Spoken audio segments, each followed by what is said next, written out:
साथियों, आज की हमारी ये सबक आमोज़ कहानी एक किसान और एक परी के बारे में है।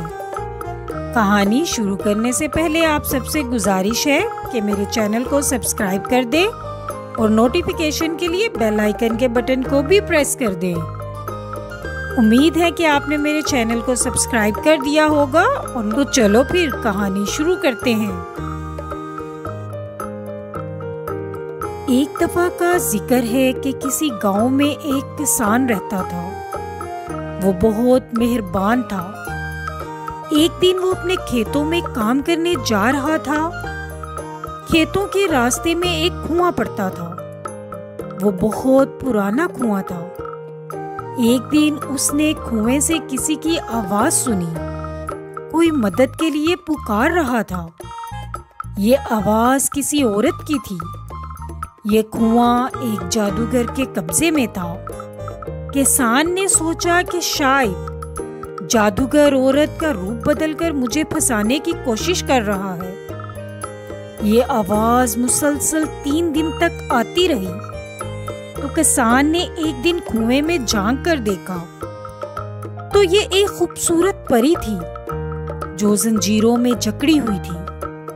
उस परी ने किसान से कहा कि तुम मेरी मदद करो और जब तक मैं इन जंजीरों में जकड़ी रहूंगी तब तक मेरा कोई जादू नहीं चल सकता। किसान उसी वक्त घर से रस्सी ले आया और परी को कुएं से निकाला। जब परी कुएं से निकली तो उसने अपने जादू की छड़ी से कुएं को आग लगा दी और कुएं के साथ जादूगर भी मर गया।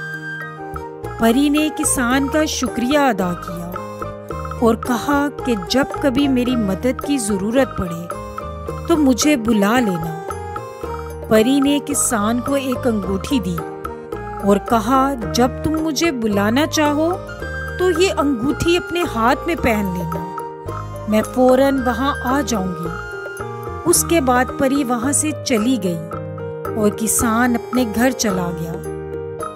एक दिन किसान के खेतों में एक खौफनाक भेड़िया आ गया। वो किसान को खाने के लिए उसके पास आने लगा। किसान बहुत घबरा गया। अचानक उसे परी की बात याद आ गई और उसने वही अंगूठी निकाली और उसे अपने हाथ में पहन लिया। परी वहां आ गई और अपनी जादू की छड़ी से उस भेड़िए को मार दिया।